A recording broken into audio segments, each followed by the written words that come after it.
You'd think I would have learned by now that poking the bear is a very real danger in this field. Don't tease a web series or internet mystery into action. It will jump out and bite you. It happened with the Wyoming incident, it happened with Camdrome, it happened with Jack Torrance, and now here we are with my current run of video coverage plans bumped up by a week because I decided to tease a web series. 1 week ago, I posted a community tab message giving everyone a heads up on the progress for House of Leaves Explored Part 3, the end of that series, and what I was looking forward to doing next. And then, because Easter was right around the corner and I was thinking about holidays and releases on YouTube, I remembered that the last time Petscop updated was on Halloween, and they had barely been uploading before that with just a few videos in July. It had been more than 5 months since we saw signs of life from them, and I thought, you know what? You want to make a bet? So I wrote on a whim, if Petscop actually updates before Easter or on Easter weekend, I'll give you guys a video with all my thoughts on it so far. Doubt they will, but they seem to like holidays. Starting at 12:01 a.m. this past Sunday, I got to eat crow for my Easter dinner. 5 plates of crow, it turns out, as Petscop uploaded again, and then 2 more times, for a total of 5 uploads. Yeah. So now here we are. But you know what? Had I called them out or not, this Easter still provided the points that were needed. I haven't covered Petscop at all since I first talked about them as a new web series back on May 23, 2017. We're just 1 month shy of 2 years passing since I looked at them, and the lack of coverage has actually been for the same reasons I'm finally able to make a video. Simply put, until Easter, any attempt to solve what's been happening with Petscop using solid evidence and logic wasn't possible. Kudos to anybody who tried, but every upload, I hoped for something tangible that served as a linchpin, and instead, we got what felt like cryptic spaghetti noodles. Mysteries require convincing connections between evidence and details. We had a lot of details and we had some evidence, but mostly what we had was cryptic presentation. We even began to see the channel owners putting censorship blocks over major pieces of evidence and saying we were not allowed to see any of it yet. There was an active attempt in the storytelling itself to keep us from knowing enough to put connections together. Theory attempts would have been premature, and because of that, I felt any sort of coverage would have been irresponsible. The clues were not substantial enough to paint a believable picture of what's happening here and why. All I would have been able to do making a video would have amounted to summarizing what happened in the uploads and then shrugging my shoulders. But this Easter, Petscop delivered, and now we can really nail down some previously untouchable elements. As always, if you haven't watched the series in question, take a moment now to go rectify that and see Petscop for yourself. Channels like mine that review media serve as commentary, critique, and celebration of media, not substitution or replacement for the media itself. You're not going to get the Petscop experience choosing an explanation video over the actual channel, and if you go ahead anyway, you'll be missing entire chunks of information and context. Watch the videos before you watch me, and pay respect and viewership to the creators first. This content would not exist without their content. Now, if you've already seen the videos or you just got done watching them and have returned, we can begin. In the first video on Petscop, we explored the premise and initial findings from the channel. Our main character Paul is uploading videos of his playthrough of Petscop to show a friend or relative he told about the game. Petscop doesn't seem to be a major release of some kind. It's an obscure title made by a company called Garalina in 1997. It came with a note that made 2 comments about secret modes in the game, one of which was written on June 13, 1997 and mentioned a website on the sticker created by the note's author. Petscop turned out to be an unfinished game for kids with a very simple premise and layout. You are the only visitor to Even Care, a pet center in the gift plane that was abandoned long ago. There are pets here you can adopt, and catching them results in a book of pets in the pause menu being filled out with information. These pets require some puzzle solving to catch and are not the usual sort of animals you'd imagine. But this is all just the surface layer. Activating the code from the sticker unlocks a world underneath the gift plane, known as the Newmaker Plane. It's dark, creepy, and feels every bit like the sort of discovery written about in every creepypasta ever composed about a haunted video game. Except there are no skeletons, jump scares, or blood. Just a lot of space you can easily lose yourself in, some buildings, objects, collectible gems, and graves. Throughout the first 8 uploads, we gain a lot of information that still comes with plenty of mystery. Down here, there's a place called the Child Library, an elevator to kids' bedrooms that you need the proper face icon to access from an array of options. A mirrored area called Quitter's Room, and a big mystery surrounding a girl named Care who has gone missing and apparently has no eyebrows. And there's also a windmill, a camera, a talking statue called Tool, moments of possession over Tool that indicate the game might be haunted, name drops for a variety of characters, and a version of the player character with a weird green gemstone for a head running around making things much more confusing than they already were. And with all the notes and bits of colored dialogue found in the game on top of all this, there was already plenty to be confused about. And that's even before bringing up the roadway with a car that always just manages to miss hitting you after crossing. Over the course of events from the first few months, we do learn a bit. The character with the green gemstone for a head is named Marvin, and he constantly seeks help from you, which is confirmed by Tool. He wants to know where his house is. His daughter is inside. He also wants to know where the school is. So far, Paul can't help with any of this despite Marvin's urging and saying he'll follow Paul to the locations. We learn from his narration that even if Petscop is an obscure game, his family has history with it. He speaks to someone who had it before him and says there's not a passageway they mention being in the game. His mother also apparently took ownership of Petscop during 2004, so it's been in Paul's family for quite a while. He also doesn't seem to recognize the name of the dead boy in the game, Michael Hammond, who lived from 1988 to 1995. In Petscop 9, we pick up more clues that increase the mystery surrounding things we're already unfamiliar with. Paul manages the trick from the first half of the note that came with the game, turning into a shadow monster, which lets him into the windmill.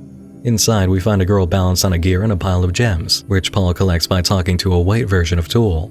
He uses the face from the canvas to go to the room of the girl and is told, "You found her." It's quickly apparent this is not Care. She still appears to be stuck where we found her in the shed, in her NLM phase. Nobody loves me. In the note from the previous room, which belonged to Care, we're told, "You're in the bathtub thinking about her. I have a guess at which child you'll pick next. When you find her room, the passage to my right will lead to her. She'll appear from the darkness, limping, and I'll shoot her in the head." The new room's carpet has gears and a specific gem shape for its pattern. There's also a passageway to the right. On the table is a red tool and a model of the windmill you just came from. The note on the wall says, "You must have guessed, but I was looking through your things. I found that picture of you from 1977, standing in front of an old windmill with your friend. You went there, and it was a bad idea. Your friend and the windmill both disappeared into thin air. Her sister was holding the camera. She took another picture moments later. Just you, no windmill, and no friend. You married her sister, and years later, your friend was reborn as your daughter. Your wife won't admit this is true, but I know it because I found the evidence. Your friend never returned with you, and the windmill was gone. I went to see it myself. Where is it? What did you do? Rainer, Newmaker." Going down the hall to the right, the loading screen is the gem icon from the carpet. Paul appears on a path leading up to a birthday cake with a slice removed, a present with a sticker on it, a picture of a bench with the missing cake slice and a pinwheel on it, and a gift box with no sticker. The unmarked box has a green key inside. The gift box with a sticker has a huge red spinning diamond shape that gets censored by Paul. All of this happens in episode 9. Right now, we're going to jump forward to episode 17, the first released on Easter. Sound files are accessed in the game that include snippets of Care's voice, saying "uh-oh" and "bye-bye." Playing "bye-bye" an unknown amount of times unlocks a new selection screen, with one of the options being Room Impulse.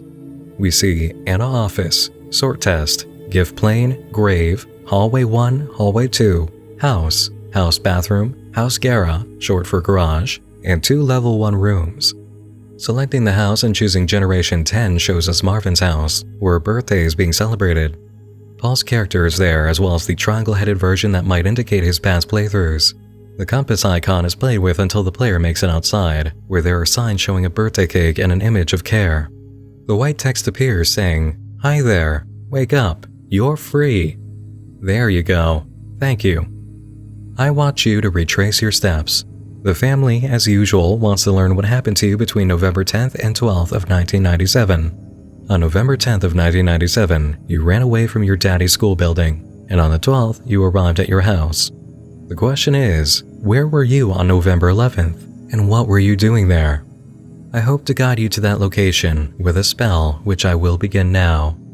You are a girl named Carrie Mark, and you were born on November 12th, 1992. You have a mommy named Anna, a daddy named Marvin, an auntie named Jill, an uncle named Thomas, a cousin named Daniel. I know what you must be thinking. Have these statements always been true, or have I cursed you? Is there such a thing? A curse that changes your past? Stop thinking. You were kidnapped and spent 5 months studying in an abandoned elementary school. You ran away, crying, ashamed, covering your face. You were blind. At some point, your movements stopped making sense, bumping into walls and doors, dodging invisible obstacles. Find the moment. When were you led astray on the road? The character continues to run backward and stops when the white text returns. A girl went missing around here. Story goes, your daddy used to sit on a bench with a birthday cake, trying to lure her home. Instead of missing girl signs, he put up birthday girl signs, promising cake to the birthday girl. Of course, the birthday girl never came home, to his disappointment. When I learned about this absurd story, I spent a lot of time digging. Eventually, I found out what really happened to that girl. Want to know? Ask. And so the character runs around in a way that summons the asking box for Tool. What happened to her, they type. And then a grave emerges from the ground, capped with the gemstone shape from the room visited in Petscop 9 following the discovery of the windmill girl and the passageway leading out of that room. It even has that girl's face on it. Same eyes, same nose. Lena Leskowitz, 1968 to 1977. They didn't see her. Now, let's go back to that room after the girl from the windmills. What's inside? A birthday cake with a slice taken out, and behind it, a picture of a bench with that cake slice and a pinwheel. And in the room before it, the one that belongs to the girl from the windmill, we have this note. You must have guessed, but I was looking through your things. I found that picture of you from 1977, standing in front of an old windmill with your friend. You went there and it was a bad idea. Your friend and the windmill both disappeared into thin air. Her sister was holding the camera. She took another picture minutes later. Just you, no windmill, and no friend. You married her sister, and years later, your friend was reborn as your daughter. Your wife won't admit this is true, but I know it because I found the evidence. Your friend never returned with you, and the windmill was gone. I went to see it myself. Where is it? What did you do? Rainer Newmaker. Lena Leskowitz, a girl who died in 1977, had a grave with a face and headstone directly related to the girl from the windmill. We're told by Rainer they discovered a photo of you from 1977, standing in front of a windmill with a friend, and that friend disappeared into thin air along with the windmill. You and the friend's sister couldn't find her. Whoever you and the sister are, they didn't see her. Now let's look at episode 20, also released on Easter. We're watching a playthrough by Marvin that was recorded by the game, a function most PlayStation-era games and games in general did not have, but is a core unspoken feature of Petscop. The white text appears, saying, "Hi Marvin, Rainer here. You have to be careful this time.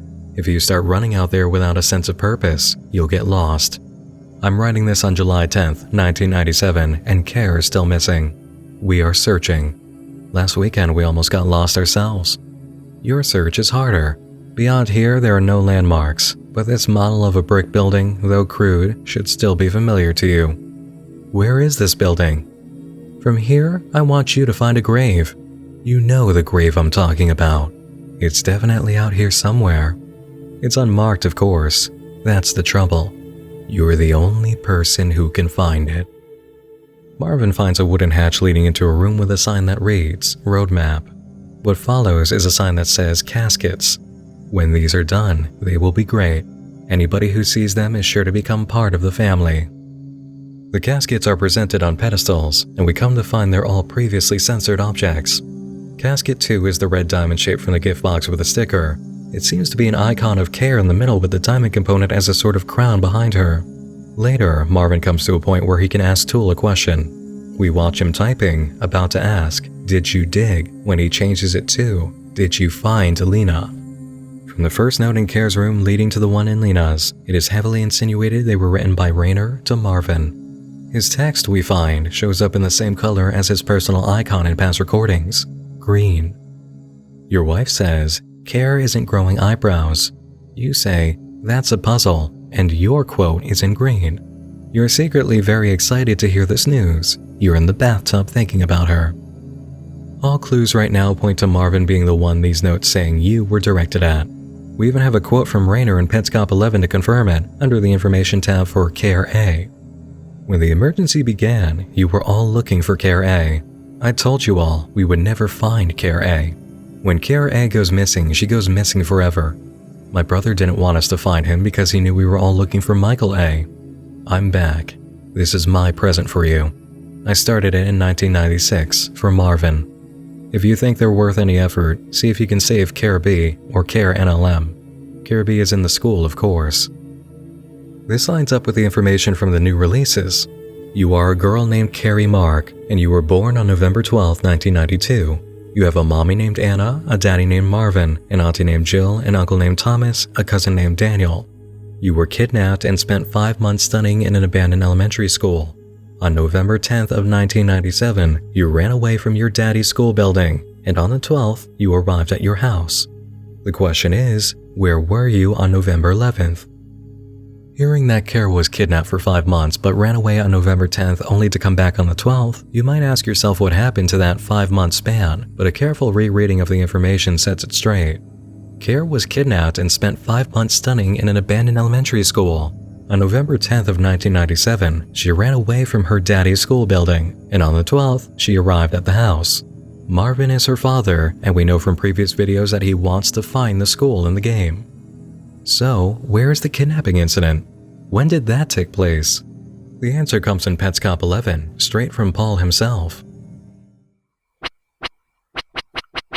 I don't know if you got that immediately. Yeah, so June to November. Yeah, on that topic, I don't remember meeting this girl at all. I don't remember knowing her at any point. And I remember you saying that we are,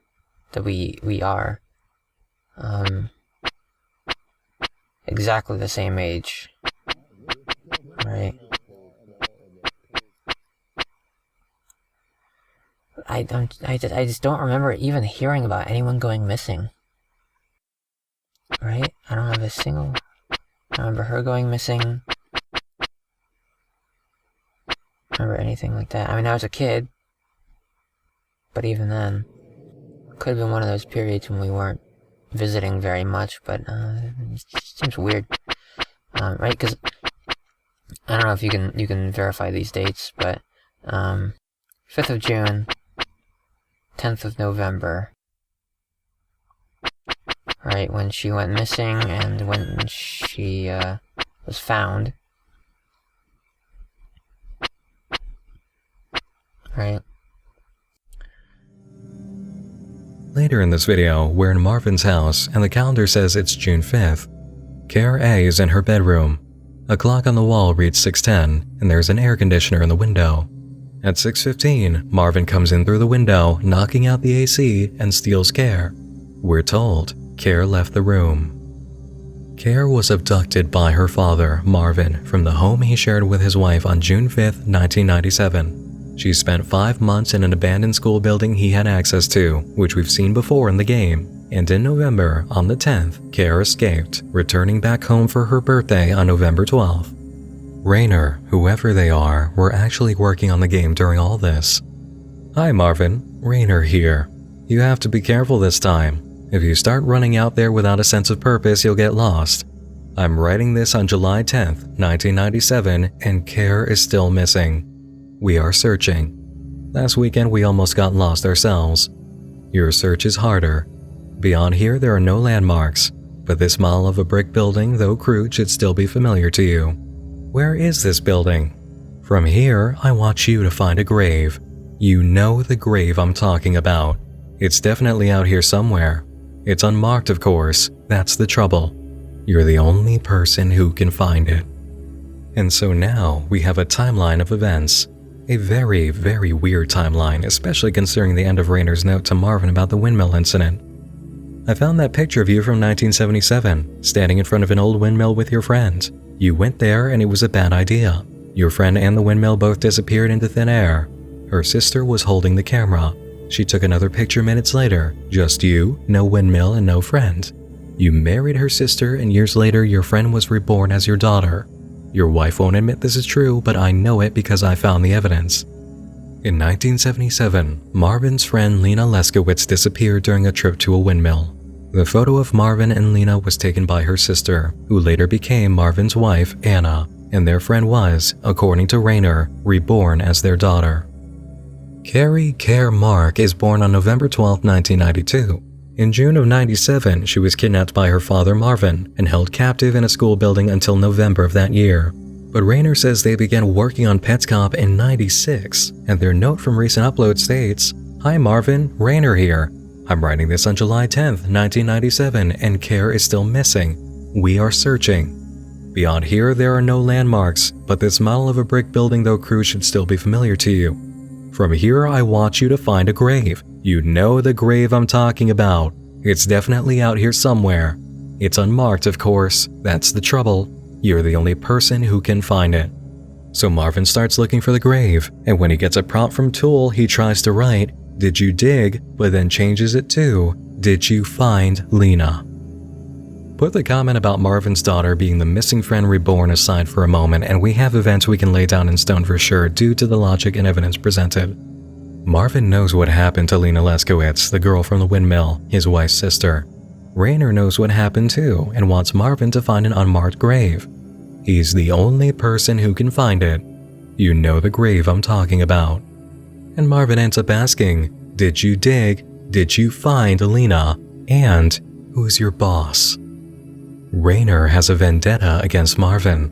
It seems they've had one even before Care went missing, and what they want out of Marvin involves putting him through a video game experience that secretly records your playthrough, placing Marvin at a familiar location and saying, "Go find an unmarked grave from here that only you know how to find." This brings us some closure on the total left field nature of the video from Halloween with its unexpected message. No controller input has been detected for a very long time. Family, neighbors, police, or whoever, keep game console running. Call provided phone number. Why would police be listed in here? It would only occur if there was something involved that required police to be notified. And Marvin, who we know is capable of kidnapping, also seems to be the prime suspect in Raynor's investigation into the disappearance of Lena Leskowitz. Where does Raynor even figure in though? Who are they and why on earth did Marvin kidnap his own daughter? The second question is easier to answer and comes from the casket room. Casket 4. 5 words written on the chalkboard in the dirty building that you inhabit. This makes it very clear that Marvin is the one being spoken to here, and Raynor has seen inside the building. Casket 3. After kicking you out of the house, your wife started painting the walls black to cover the stencils. I helped. She made it feel urgent. That Saturday, busy with work, she pinned a note. It contained a list of objects. It's difficult to gauge just what we're looking at here, until you review PetsCop 14.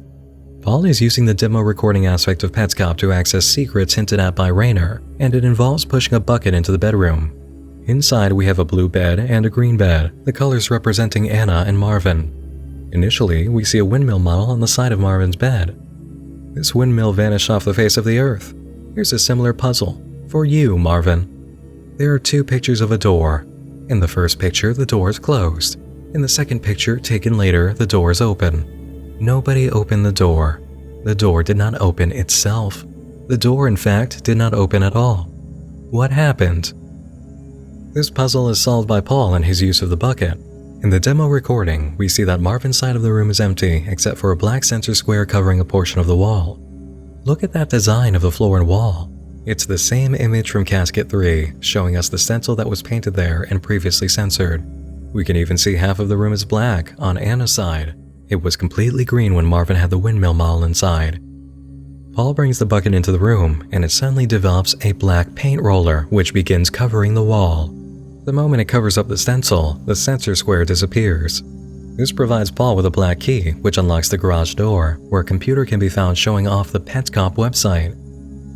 In the video depicting the abduction of Care, we see the house interior painted black, including Care's room. The house itself outside is also black.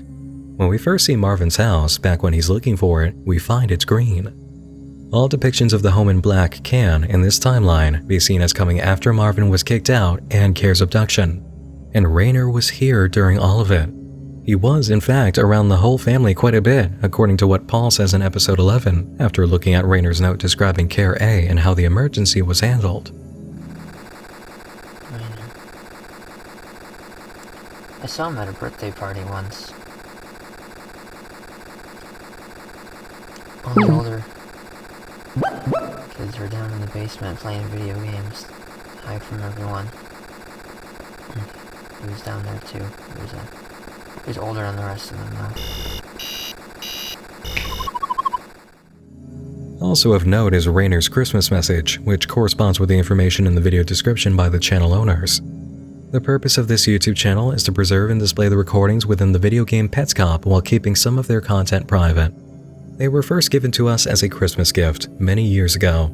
The game had an interesting journey before and after that day. Raynor was, most likely, a family member, or at the very least, he was close to the family. Certainly close enough for Anna to ask him to come paint in the house after she had a serious falling out with her husband. And close enough in all that time to, seemingly, develop a video game in the garage with models of rooms in the house, including Anna's office. This was something he had been working on since 1996. For Marvin. There's one more item of note in the casket room, casket number 1, which finally brings us full circle with clues we discussed back in the first Pets Cop video ages ago. It's a daisy in a red vase, the same kind we had to pull the petals from in the shed where we first found Care, covering up her face, an allusion to the story of Daisy Had Maisie by Dr. Seuss, coupled with that phrase, good grief and alas, in a hallway in episode 3. About casket 1, Raynor writes, "You showed Care her red blurry reflection in a vase. You said, 'Do you see that? Look at how ugly you are now.' Care squinted her eyes. The reflection wasn't clear at all, but as you began to describe her grisly deformities, she began to see them. 'Nobody wants to see you like this,' you said. But she soon escaped and bravely returned home. In her bathroom mirror, she saw a clear picture. Daisy Had Maisie was all about a girl with a flower growing out of her head who was made to feel ashamed of her condition, so she runs away. By the end, she comes to realize people still love her, and she returns home, resulting in the flower going away. It would seem Care experienced her own version of this trauma during the ordeal with her father. So we have a timeline laid out, events pinned, and sense made of a good amount of things we've seen so far. But there are still a terrible amount of questions that remain, especially in the wake of new answers. Why was Marvin kicked out of the house? How did the police not manage to track him down at that school building? Where was Care during November 11th? Who was Raynor during all of this, and why was he around so much? How much more connected is Lena to this entire story? Is it really possible that Care is Lena reborn? Did Marvin kill Lena? It certainly seems to suggest that he killed her, or he knows what happened to her, and Raynor knows too. But if Lena wasn't murdered, how did she disappear? One way you can take the statement on her grave, "They didn't see her," is in the context of a driving accident. A driver who runs someone over, especially a child, usually says, "I didn't see them." It would make sense considering how quickly the player runs over to the roadway and tries to get the car to hit them. We've already got a few allusions to watching out for cars and images focused on tires in Pets Cop. Where does Michael Hammond come into the picture? Is he the same Michael we're seeing in dozens of save files for the game that are secret recordings of playthroughs? Why does this game have so many secret recordings anyway? How many people have accessed this game? How long has Pets Cop been passed around in Paul's family? How on earth did we get an overlay of a player's bedroom that caught them ignoring Pets Cop in the video on Halloween? How does a video game like this even have that kind of sentience or ability? Paul was onto something when he questioned Tool and wondered aloud about the voice behind it. Is there something alive to this game? How? We've already crossed into the paranormal territory concerning ideas of Lena being reborn as Care and having evidence for it under Raynor. How do we even have something as crazy as Marvin trying to interact with Paul when Paul is the only one playing Pets Cop? And for that matter, how do all these crazy random button presses result in coherent words? And where is Paul now anyway? We haven't seen him for quite a few videos now. And finally, what is the meaning behind the Tiara Belle issue? Marvin claims that this is Belle. She claims that she is Tiara. Raynor also doesn't quite know what to call her during the game. And all we know of her comes from her appearance in the Quitter's Room and the classroom at Marvin's school. Oh, and to add even more on top of all this, what was up with the Easter egg being found in Daniel's game during episode 19? Is this the cousin Daniel mentioned as part of Care's family? Is it important that this is Mike's playthrough? And speaking of the family, when it comes to Jill and Thomas, if you watch the moment that references Jill and listen to what Paul says about it in Pets Cop 14 during Care's birthday party, we enter a whole new realm of paranormal fears and major questions.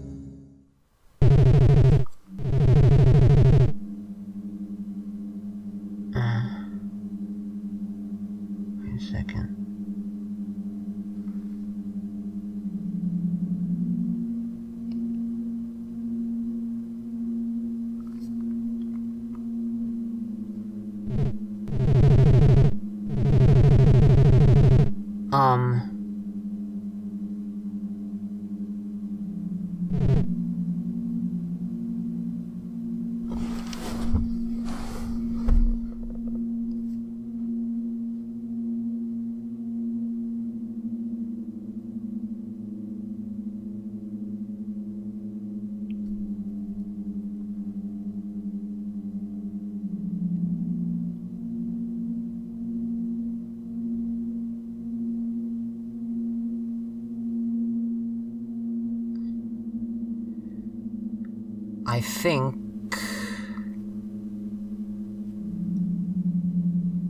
I think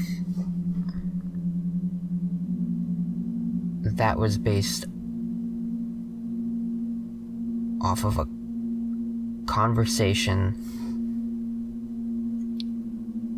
that I had last year on my birthday.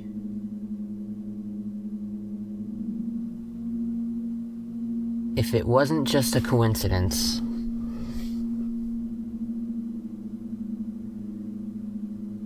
then that means I'm getting pranked. But I don't know how that magic trick works exactly.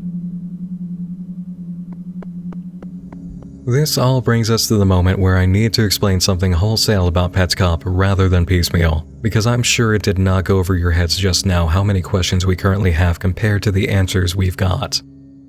Petscop came out on March 12, 2017. That is now more than 2 years ago. They've already passed their 2-year anniversary and year 3 has begun.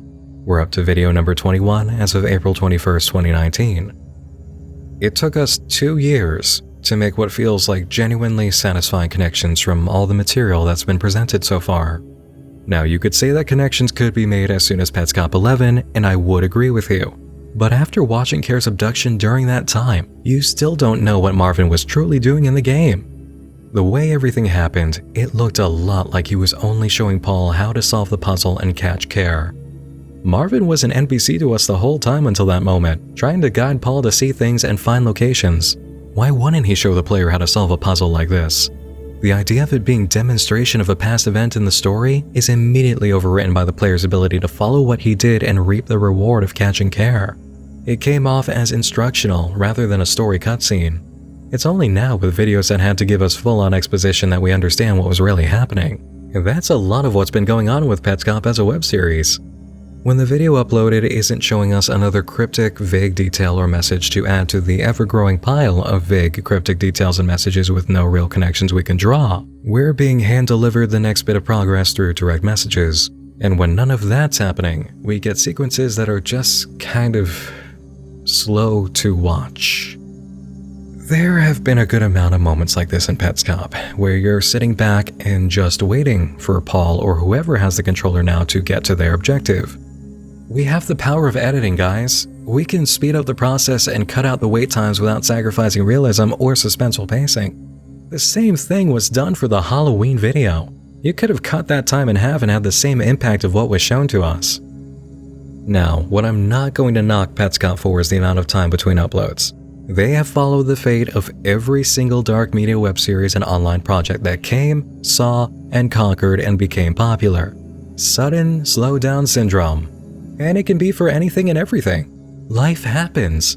School happens, jobs happen, depression and anxiety happen, financial woes happen, sickness and death happens, romance happens, breakups happen, your car blowing a tire or its brake line happens, and busy months where you just can't get to your creative work happens.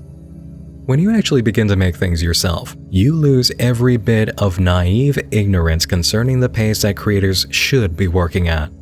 Don't ever stop working on content completely, but don't ever beat yourself up over not getting things done because life gets in the way and other priorities took up your time. Some steps of the process behind a 5-minute video can take as long as 5 days. That's something audiences cannot and will not understand. So in terms of anybody who's ragging on Petscop when it comes to their upload schedule, cut them a break, and then cut them another break on top of it. That being said, the actual turnout of the content when it comes to presentation of the mystery, clues, and information when uploads do occur does warrant a serious discussion. Petscop does not work like anything else in the field because, despite its appearance and its mystery, it's not playing out like anything else in the field. Petscop in its own universe is an alternate reality game, yes, but Petscop the experience is not an ARG. There are projects that are purely video-based that can still be called alternate reality games, because half of the objective behind the creativity is to present a game for the viewer in which they're actively using information and clues in every upload to make breakthroughs. Every new piece of content has a section that makes a viewer excited because suddenly they're understanding the plot more, and now they can make an even better guess at what comes next, better than they were last time. Every step gets them closer. Petscop is nothing like that. This is the most serial, linear web series I've seen in a while. Most web series you find in this field, they want you to figure out their story as they develop. Petscop wants you to sit back so it can tell you its story. It provides new pieces of information that don't connect to previous pieces of information, then continues to add on to the piles and dance around existing lines of intrigue, driving you further and further along and wondering what the point of looking at a new upload is when it's going to be more of the same. And I'm sorry, but that's just not good. Even when I don't know the specific details of what's going to be shown, I still know what I'm in for when a new Petscop video appears. I should never have that feeling as a viewer. I should be excited because I know that in whatever wacky, glitchy weirdness is shown, I'm going to have that moment where I see something and go, aha, now it's connecting. And it shouldn't take 2 years to get there. I wanted to be able to make a big explanation-filled, enthusiastic, all-out video before this point. I just didn't get anything to seriously work with until that Easter basket. There's such a tightrope walking ordeal that comes with deciding how much information to provide the audience for an experience and how much to withhold. And anybody who engages this sort of project has to deal with that. It's a battle. You know if you let out this clue, it could be an instant connection for people. Whereas if you add in this other story beat right now instead, you can keep building the mystery tower so nobody manages to knock it down that fast. And you don't want to be taken out that quickly because you made things easy. It's forever an act of trying to keep things at one consistent temperature while regulating hot and cold forces in the same room. I know how it is. I get it. Everybody has to deal with it.